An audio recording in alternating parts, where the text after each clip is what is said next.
Welcome students to our Student Camps 2025 Exam Preparation Series. Today we're looking at our Grade 5 Science Performance Task. I am Francine Taylor Campbell, your facilitator. Alright, so just before we get into this task, let's just remind you of some important tips. Especially with science performance tasks, you would normally be given some information to interpret.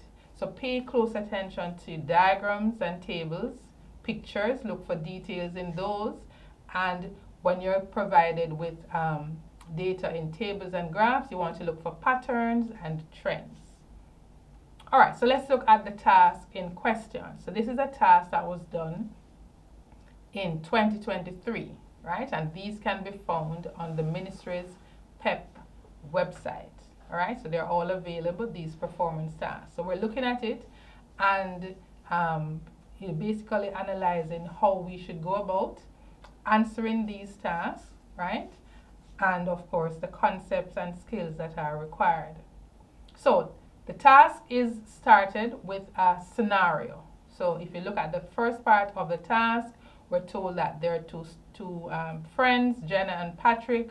We're going to plant, basically start a tomato garden and how they're planning to go about it, right? One person believes you should use fertilizers, another person believes you should use chicken manure. So they're going to come up with their investigation to determine which method is best. So as you look at this task, you should be able to locate some of the concepts that you would have been introduced to in grade 5 under ways of growing food. Yes, that unit, to help you to complete this task. All right, so we always start with a real world scenario, right? That's linked to the concepts that you're going to be looking at, and these are related to organic and non-organic farming.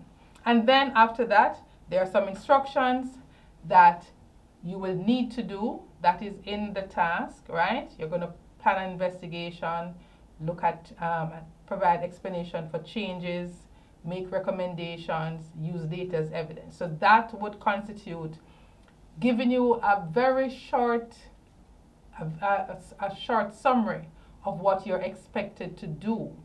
What will the students be expected to do? What will the task assess? That is also present at the start. Now we get into the question. We're told that Jenna and Patrick's investigation plan, it's outlined before us. They're going to place one tomato seedling in a pot, and that pot is for soil only. So that pot contains only soil. That's pot A. Place one tomato seedling in a mixture of soil and chemical fertilizer. That's pot B. One tomato seedling in a mixture of soil and chicken manure. That's pot C. And they're going to count and weight the tomatoes that are produced by each plant at the end of 12 weeks. So basically, we're given this information. This is our information source of information. So we want to pay close attention to this. So we're going to use this information to answer the question. As you can see, there are diagrams that shows us pot A, soil only, pot B, soil and chemical fertilizer, pot C, soil and manure. So you're going to look at all of that is provided, right? And now use it to answer the first question, which is usually not asking too much, right? Which method of growing food was used in pot C? So pot C, soil and chicken manure. Which method of growing food would that represent? Think about it. If you have done the topic, you should be able to get that. What's that method? That's correct. That is organic farming. So we have gotten our first mark. Now, performance tasks, they will continue, right? And so we see now the second part of this task says that Jenna and Patrick, who are investigating, what method to use, are basically going to be coming up with a hypothesis. So the first thing that should come into your mind, what is a hypothesis? So let's see if we can remember what a hypothesis is, or a hypothesis statement is. Essentially, it is what we think will happen. Notice the term will. So it is futuristic. You haven't done it yet, but you think it will happen. And how do you come up with these statements? Because you may have had a previous experience, yes, or you have seen something, you had a previous observation earlier, and so you know that, okay, if I do this, then this might happen, right? So, and the second thing we want to remember is that when we create our hypothesis statement, right, it must link our manipulated variable, that's the variable that we're changing, to our responding variable, that's the one that we're measuring, okay, that's responding to the change, right? So it should link it, and so it should be measurable. So we can't have a hypothesis statement and the thing that we're looking at cannot be measured. So let's use those ideas to assess this hypothesis statement. So they started by saying, if tomato plants are growing using chemical fertilizers, they will produce, what will they produce? All right, so we're to choose the correct response. Will they produce nicer looking and heavier tomatoes? What do you think? Will they produce healthier tomatoes that taste better? It's possible. Will they produce heavier tomatoes in larger amounts? That's possible. Will they produce nicer looking tomatoes that taste better? That's also possible. But the question is, can we measure some of these things? So if we're to measure nicer looking, how does that look? How do you measure nicer looking? It varies from person to person. So for science, we have to measure things that we can be objective about. But we can't be objective about what looks nicer. Healthier. Can we be objective about what looks healthier? No. So basically then, for us to complete our hypothesis statement, we must be able to measure, right? Yes? So that we can come up with a conclusion. So nicer looking, although it sounds good, we're not able to measure that. So that cannot be our correct response. Healthier as well, again, it will be hard for us to measure. What about taste better? Can we assess what really tastes better? What I taste and what you taste may be different, right?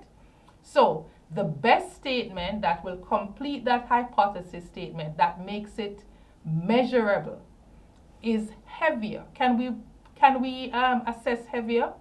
Yes, we use an instrument, a balance or a scale, and we're clear which is heavier, which is lighter. So heavier.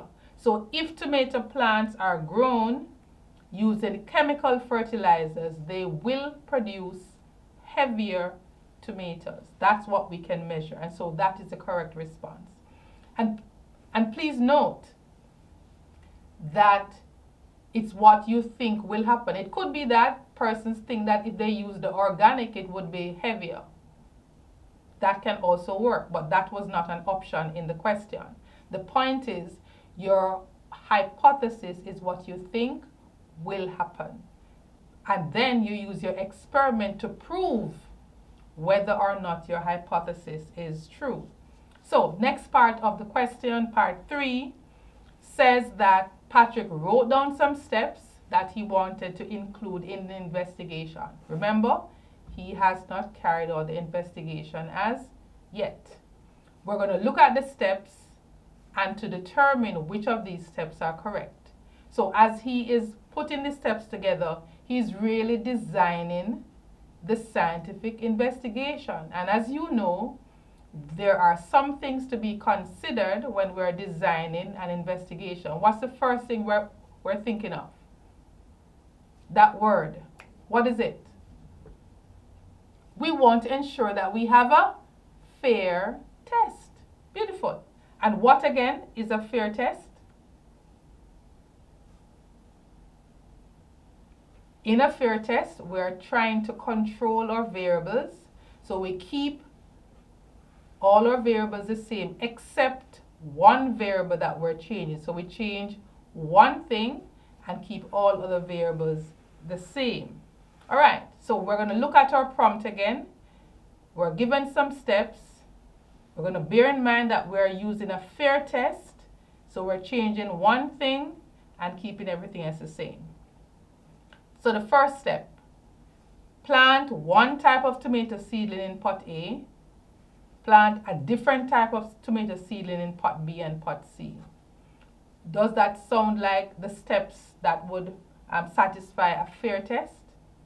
If we're assessing which pot or which type of fertilizer would affect the plant growth, do we plant different seedlings or do we plant same type of seedling? So that step would be incorrect. We would need to have the same type of seedling in each pot. Let's continue. Second step, use tomato seedlings that are similar in size and number of leaves. Do we think that's what we should do? Definitely. And so that is correct. Ensure that the seedlings in all three pots receive the same amount of sunlight daily. Is that something we should ensure in this investigation? Certainly. Because remember, what we're testing is the different types of fertilizer. So that's the only thing we're changing. Everything else should be the same. So same amount of sunlight, same type of seedling, same size, and so on. Water pot A every day in the morning. Water pot B and C in the afternoon. Does that sound like it would satisfy a fair test? No. We must put them to the same condition. So we should water them same time, yes, so that there isn't any other factor that could affect the growth. So that would be an incorrect step. Are we clear on that? Beautiful. All right, now let's continue to look at our part 2 to this task. So in part 2, we're now provided with some more data. Whenever you're given a table or a graph, any information, you want to spend a little time analyzing your information, right? So we're given a table. We're told that their investigation lasted 12 weeks, so they carried out investigation, and they were recording the number of organisms that were seen in the pot. So look at each pot, each week, week 1, week 3, week 6, week 9, week 12, right? We're looking at the number of soil organisms. That can include your larger organisms like your insects and so on. Could be also microorganisms, right? Number of things. But we can see that in pot A, there are some recorded numbers, pot B, and pot C. So our first task is to look for patterns and trends. All right, so we're looking for patterns. Can we identify any patterns? All right, so we're looking at pot A, and as we go down that group, we realize that the number of organisms is basically, so we have 12, 11, 12, 12, 12. What is that telling us? What's the pattern? Essentially, they are the same, right? Essentially constant, right? Not much in the way of a change. Let's look at pot B. What do we notice there? First week is 14, by week 3 is 13, by week 6 is 10, and so on. By the time we reach week 12, it is 5. So what are we seeing there? There is a trend, there's a pattern, yes, and it is decreasing. What about pot C? What do we notice there? Again, the numbers, yes, 10, 10, 9, 10, suggesting again that it's almost constant. So once we see the pattern, identify the trend, we now want to relate that to the type of farming. So remember, pot A, soil only, pot B, chemical fertilizer, pot C, or chicken manure. All right, so we want to remember that. So the question went on to say, what would likely happen to the number of organisms in pot A if the investigation lasted 3 more weeks? So we're using the data and we're making a prediction. What would happen if it went on 3 more weeks? So if we looked back at our data, we remember pot A, it was barely changing, right? Yes, it was 11, 12, 12, 11, or something like that. It kept on more or less being constant. So if we did 3 more weeks, would that change? Would that pattern change? No.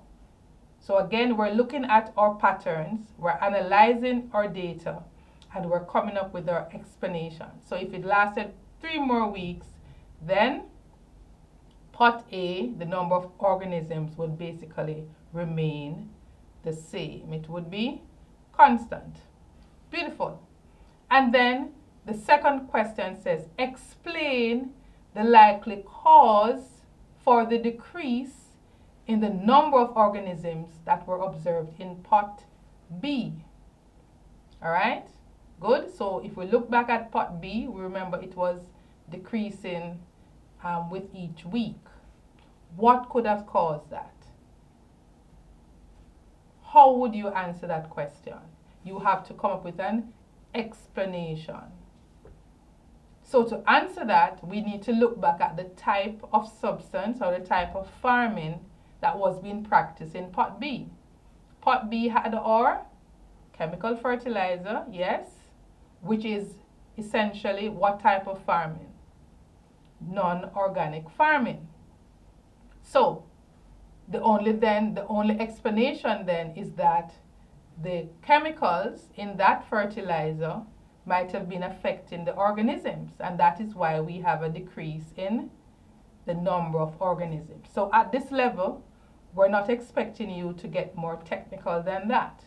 If you were at a higher level, then you will talk about how it changes, certain components of the soil. But at this level, we're expecting you to show that connection with the chemicals affecting the organisms in the soil. All right? And then part 3 of this task is now asking us to come up with our conclusion and our recommendations. So at the end of the investigation, Jenna and Patrick created bar graphs, and we're looking at those bar graphs on our screen. In the first graph, we're showing the number of tomatoes that were produced by each plant, right, based on the method of growing that tomato, right? And so if we look at the graph, we can see the number of tomatoes from no fertilizer being used in pot A, chemical fertilizer in pot B. We can see the number of tomatoes, and likewise for pot C. And then the second graph is showing us the average mass of the tomato that is produced by each plant.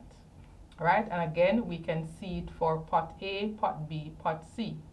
So again, once you're given information in the form of graphs or tables, you want to analyze the graphs carefully. What are you seeing? What trends are you seeing? Which method seems to produce more tomatoes? Which method seems to produce heavier tomatoes, so their mass is increased, right? So you're looking at your graph for that information. And then you're going to make your conclusion. So the question now says, which method of growing food should Patrick and Jenna use?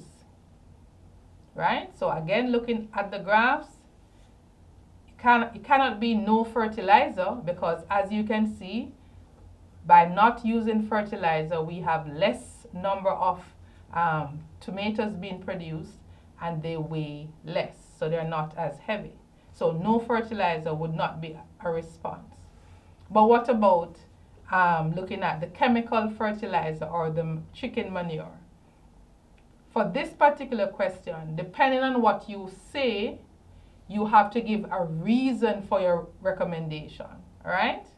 So if you chose chemical fertilizer, what would be the reason for using the chemical fertilizer? Well, first and foremost, based on the graph, the tomatoes grown in the chemical fertilizer produced more tomatoes, so larger number of tomatoes. And by that same method, they also, each tomato, the average mass of the tomato is also increased, right? Good. So that would be a good reason to recommend using a chemical fertilizer. So we can recommend using a chemical fertilizer. So pot B would produce more tomatoes which were heavier. Essentially, the mass of the tomatoes produced from pot B and pot C seem to be around the same level, right? So they both produce heavy tomatoes, but pot B produced more tomatoes. So the numbers increase. But then again, suppose you had chosen organic farming, pot C. What could be your reason? Because you're getting your marks for your reason as well, what you would recommend. So if we look at pot C, it didn't produce more tomatoes. However, it also produced tomatoes of the same average mass, essentially, as pot B. So using the chicken manure could also be because of that reason. But in addition to that, if we think back, we would remember that the pot C had more, well, it did not result in a decrease in the number of soil organisms, all right? And so we can consider pot C for that as well. Okay, and then the last part of the question says, Jenna and Patrick wants to know what is one disadvantage of using the method that you recommended. So you would have recommended either pot B using the chemical fertilizer or pot C using the manure, right? So what could be a disadvantage? And you have to use information that is presented in the investigation. So here we can use any information from our tables, from our sources, from our graphs as evidence to support your answer. So what would be a disadvantage of using pot B, chemical fertilizer? And that method, of course, is non-organic farming. So if we look back from the table that was given first, we remember that they caused a decrease in the number of organisms. So you have to identify it. From the table, that's the data you're using, right? We realize that the number of organisms in pot B would have decreased over time. So it says to us that non-organic farming will affect the soil organisms. That is based on what is presented. So that would be your disadvantage. What about if we had chosen organic farming? What could be the disadvantage there? Well, certainly we know organic farming should help with the soil organisms, so we're not seeing a decrease in the soil organisms. However, we realize that they did not produce enough in terms of the number of tomatoes. Yes, so based on the graph, so you're going to show that the graph shows us that we have less tomatoes being produced using the organic farming. So that would be a disadvantage. And so that is our answer. So I hope this task was beneficial, right? And you would see some of the steps and some of the areas that are more or less emphasized, and that will be assessed in your examination.